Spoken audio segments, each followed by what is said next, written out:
кордун өкүлдөрүгө. Бул биз мыйзам чыгаргандан кийин сиздер аткарышыңыздар керек. Ошон үчүн сиздерде барбы корутунду ушул мыйзам боюнча? Төребай Закирович, бул мыйзам 17 июнда каттоодон өтүп бизге барып түштү. Корутунду бере элекпиз, даярдалып атат.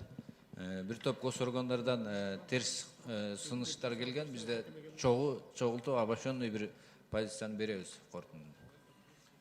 Бул эми Тынчтыкбек Конушбаевич, бул мыйзам долбоорунун мындай норма менен мурда кирген, билесиз да, жогорку кеңешке. 5-чакырылышта кирген, андан кийин мына 6-чакырылышта 2 жолу кирди. Бирок негедир президенттен вето менен бизге келип бул норма өтпөй атат да. Ошондуктан сиздер азыр өкмөттөн корутунду албасаңыздар, бул мыйзамга дагы кайра вето келип калышы толук мүмкүн да.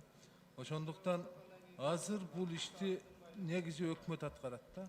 Эгерде өкмөт буга терс корутунду бере турган болсо, биз өкмөттүн баягы ой пикирин колдоп койгонго туура келет. Ошон үчүн бир пикирди келгенге аракет кылбайсыздарбы, сүйлөшүп көрбөйсүздөрбү, корутунду күтпөйсүздөрбү? Андан кийин жогорку кеңешке киргизбейсиздерби?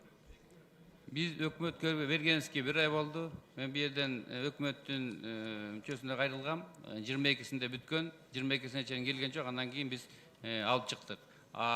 Курулуш тармагынан болсо туура эмес келген заключение. Ушунун негизинде биз бияка алып чыктык. Курулуш тармагынан кандай заключение келди? Терс корутунду келди да, туурабы? Бу жерде курулуш тармагынан зам турат, жооп берсин. Жооп берип коюңуз. Урматтуу депутаттар, бул мыйзам долбоору боюнча министрликтер, ведомстволор баары өзүлөрүнүн мнениясын беришкен. Гостройдун атынан биз эгер биринчи окууда жактырылса, андан кийин подзаконный акттарды иштеп чыгып, ошо менен кандай шарттарда ушуну реализация кылса болот деген мнениябызды айтканбыз. Кимдин атынан айттыңыз? Өзүңүздүн атыңыздан айттыңызбы? Өкмөт мындай. Мыйзам чыгарууда өкмөт корутунду берет. Сиз эмес, же болбосо Гострой эмес. Өкмөт бул коллективдүү орган. Өкмөт корутундусун өзүнүн токтому менен же кат менен берет да. Андан жалпы өкмөттүн оюн анан кийин айтыш керек да, бул жерде коргош керек. Азыр сиз мен сыйлайм, өзүңүздүн оюңузду сыйлайм, сиз курулушчу болуп, профессионал болушуңуз керек. Бирок бул оюңузду сиз өкмөттүн астында коргоп туруп, анан жогорку кеңешке сунушташыңыздар керек. Мен толугу менен айта албай калдым. Биз жалпылоо бизге тапшырылган өкмөт тарабынан. Биз жалпылап туруп өкмөткө бердик, бирок өкмөттүн өзүнүн заключениясы, кол коюлган заключениясы келе элек. Келе элек. Ушинтип айтсаңыз, жеке өзүңүздүн оюңузду айттыңыз. Ошон үчүн Кубатбек Айчевич, жооп берип атканда байкап атасызбы?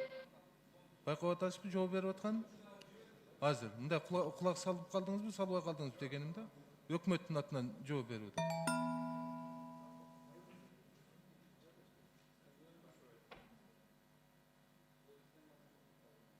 Мен Төребай Закирович укпай калдым, бул маселе менен келген жокмун.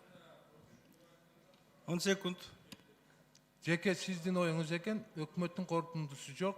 Ошон үчүн өзүңүздүн оюңуз, мына мыйзам, өкмөт жөнүндө конституциялык мыйзам бар, регламент бар да. Эгерде корутунду жок болсо, сиз ой пикириңизди айтуубузга не имеете права? Мен жооп берип коеюнчу. Төребай Закирович, бу жерден бизде комитетте көп чоң талкуу болгондо бу жерден Буронов өзү катышкан. Ушул жерден биз сүйлөшүп чечим келгенбиз. Булар колдоого макулдугун беришкен. Андан кийин да бизден комитеттен Ормонов премьер-министрге кирип чыккан, ушул боюнча премьер-министр өзүнүн макулдугун берген. Озеки түрүндө. Эгер ишенбесеңиздер, мына Зулпукаров өзүнүн оюн айтып берсин. Ой, кечирип коесуздар. Ормонов.